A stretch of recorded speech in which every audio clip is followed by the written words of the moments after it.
Bienvenue sur la chaîne Esprit Philo. Aujourd'hui, on va commencer une série sur les discours de Zarathustra, dans le livre Ainsi parlait Zarathustra de Friedrich Nietzsche. N'oublie pas de t'abonner et d'activer la cloche pour ne rien rater.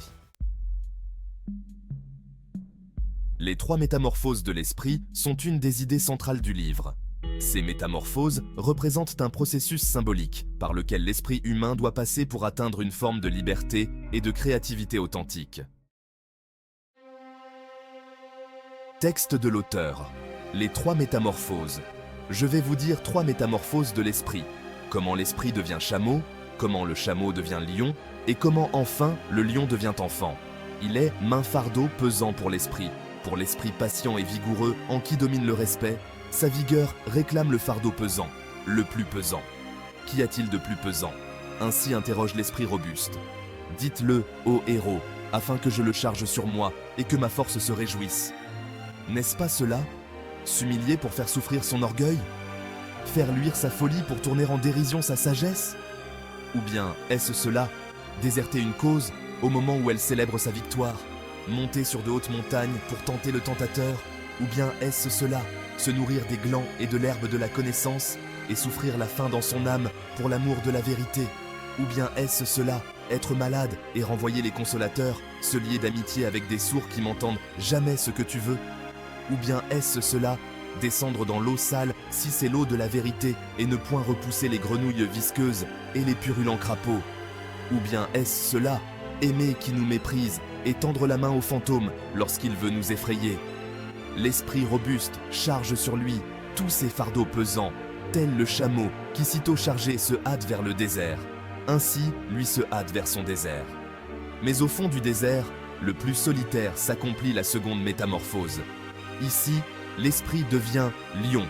Il veut conquérir la liberté et être maître de son propre désert. Il cherche ici son dernier maître. Il veut être l'ennemi de ce maître, comme il est l'ennemi de son dernier dieu. Il veut lutter pour la victoire avec le grand dragon. Quel est le grand dragon que l'esprit ne veut plus appeler ni dieu ni maître? Tu dois, s'appelle le grand dragon. Mais l'esprit du lion dit, je veux. Tu dois, le guette au bord du chemin, étincelant d'or sous sa carapace aux 1000 écailles. Et sur chaque écaille brille en lettres dorées, tu dois. Des valeurs de 1000 années brillent sur ses écailles, et ainsi parle le plus puissant de tous les dragons. Tout ce qui est valeur brille sur moi. Tout ce qui est valeur a déjà été créé, et c'est moi qui représente toutes les valeurs créées. En vérité, il ne doit plus y avoir de « je veux ». Ainsi parle le dragon. Mes frères, pourquoi est-il besoin du lion de l'esprit? La bête robuste qui s'abstient et qui est respectueuse ne suffit-elle pas? Créer des valeurs nouvelles, le lion même ne le peut pas encore, mais se rendre libre pour la création nouvelle, c'est ce que peut la puissance du lion. Se faire libre, opposer une divine négation, même au devoir tel, mes frères, est la tâche où il est besoin du lion. Conquérir le droit de créer des valeurs nouvelles, c'est la plus terrible conquête pour un esprit patient et respectueux. En vérité, c'est là un acte féroce, pour lui, et le fait d'une bête de proie. Il aimait jadis le « tu dois » comme son bien le plus sacré.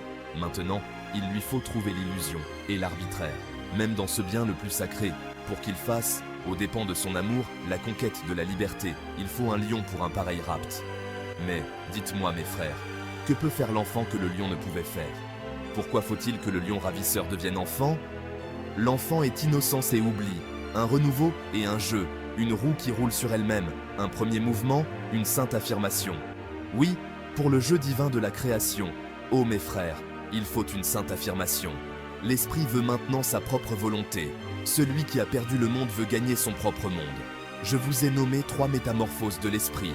Comment l'esprit devient chameau, comment l'esprit devient lion, et comment enfin le lion devient enfant. Ainsi parlait Zarathustra. Les trois métamorphoses de l'esprit, telles que décrites par Friedrich Nietzsche dans Ainsi parlait Zarathustra, constituent une métaphore puissante pour comprendre le développement spirituel et philosophique de l'individu. Ces étapes symbolisent non seulement la transformation de l'esprit humain, mais également le processus par lequel l'individu peut se libérer des contraintes sociales et culturelles pour atteindre une forme de sagesse et de créativité ultime. Approfondissons davantage chaque métamorphose pour mieux saisir leur signification et leur interrelation. Le chameau. l'esprit de soumission et de renoncement. La première métamorphose, celle du chameau, incarne la phase de l'esprit qui accepte volontairement les lourdes charges de la vie. Le chameau est prêt à porter le fardeau des valeurs traditionnelles, des normes morales et des attentes sociales. Nietzsche utilise l'image du chameau pour illustrer un esprit qui se prosterne devant l'autorité et les conventions, un esprit qui accepte sans questionner les valeurs héritées. Dans cette phase, l'esprit dit « je dois », il s'impose des tâches ardues, des sacrifices et des renoncements en vue d'atteindre un idéal de vertu ou de conformité sociale. Le chameau représente la phase de l'individu qui est encore profondément lié aux valeurs de sa communauté ou de sa culture. Cet esprit chameau est celui qui se charge de l'esprit de gravité, une idée chère à Nietzsche qui fait référence au poids des idéaux moraux qui nous sont imposés, souvent sans que nous les remettions en question. Cependant, cette phase n'est pas purement négative. Elle est nécessaire pour la formation de l'individu, car elle offre une base solide à partir de laquelle il peut ensuite se libérer. Le chameau, en portant ses fardeaux, développe la force et la résilience nécessaires pour la prochaine étape de sa transformation. Cette capacité à endurer est essentielle, mais elle reste limitée par sa nature réceptive et passive. Le chameau est noble dans son endurance, mais il est aussi enfermé dans une servitude morale et intellectuelle. Le lion. L'esprit de rébellion et de négation. La deuxième métamorphose est celle du lion, un symbole de rébellion et de force. Là où le chameau se soumet, le lion se révolte. Cette phase représente la négation des valeurs imposées, une rupture radicale avec les traditions et les commandements qui ont longtemps dicté la conduite de l'individu.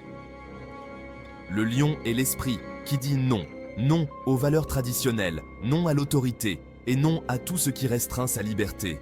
Dans cette étape, l'esprit devient un guerrier, armé de courage et de volonté de puissance. Nietzsche associe cette métamorphose à la volonté de se libérer de ce qu'il appelle le grand dragon du tu-dois, une force symbolique qui représente la somme des valeurs et des normes que l'individu a intégrées et qui le dominent encore. Le lion, en combattant ce dragon, cherche à se réapproprier sa propre volonté. Cependant, cette phase de destruction, bien que nécessaire, est également dangereuse. Le lion est puissant, mais il est aussi destructeur. Sa force réside dans sa capacité à briser les chaînes, mais il ne peut encore créer. Il est pris dans une lutte contre les valeurs existantes, et cette négativité, bien qu'essentielle pour la libération, ne suffit pas à elle seule pour atteindre la pleine réalisation de l'esprit. Le lion détruit pour ouvrir la voie à quelque chose de nouveau, mais il n'est pas encore capable de dire « oui » à la vie, ce qui le limite dans sa capacité à créer. L'enfant, l'esprit de renouveau et de création. La troisième métamorphose, celle de l'enfant, est l'apogée du processus de transformation spirituelle. L'enfant symbolise la renaissance de l'esprit dans une forme pure, innocente et créative. Contrairement au chameau qui porte le fardeau et au lion qui détruit, l'enfant est libre de toute contrainte et il embrasse la vie avec une spontanéité et une joie sans réserve. L'enfant dit oui, oui à la vie, oui à la création et oui à lui-même. Cette phase représente l'esprit qui a dépassé la négation du lion et qui a retrouvé une innocence primordiale, mais enrichie par l'expérience de la révolte et de la libération. L'enfant n'est pas un retour à l'innocence naïve, mais un état de renouveau où l'esprit est capable de créer de nouvelles valeurs, de nouvelles significations, sans être lié par les anciennes. L'esprit enfant est créatif, non pas par besoin ou par contrainte, mais par jeu, par amour de la vie. Nietzsche voit dans l'enfant le symbole de la possibilité de dire oui à l'existence dans toute sa complexité, de l'accepter pleinement et de s'engager dans un acte de création qui est à la fois spontané et profondément affirmatif. L'enfant est le créateur d'un nouveau monde, libre des chaînes du passé et ouvert à l'infini des possibles. Conclusion vers la transcendance de l'individu. Les trois métamorphoses de l'esprit forment un cheminement dialectique vers l'accomplissement de l'individu, tel que conçu par Nietzsche. Ce processus n'est pas simplement une progression linéaire, mais un mouvement dynamique et cyclique, où chaque étape prépare et nourrit la suivante. Le chameau représente la base sur laquelle se construit l'esprit, le lion la force nécessaire pour se libérer, et l'enfant, l'aboutissement de cette libération dans la créativité et la joie. Pour Nietzsche, Ce processus est essentiel pour l'émergence du surhomme, cet individu qui transcende les limites humaines en créant de nouvelles valeurs et en embrassant la vie dans toute sa complexité. Le surhomme n'est pas simplement un idéal lointain, mais un potentiel inhérent à chaque individu, une possibilité d'évolution et de transformation. Les 3 métamorphoses ne sont pas seulement une réflexion philosophique, mais un appel à l'action, une invitation à chacun de dépasser les contraintes qui nous sont imposées par la société, la culture et même notre propre esprit.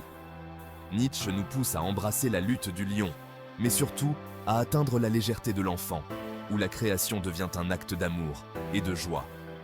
En fin de compte, les 3 métamorphoses de l'esprit sont une métaphore puissante de la quête de la liberté, non seulement en termes de libération extérieure, mais surtout comme une libération intérieure.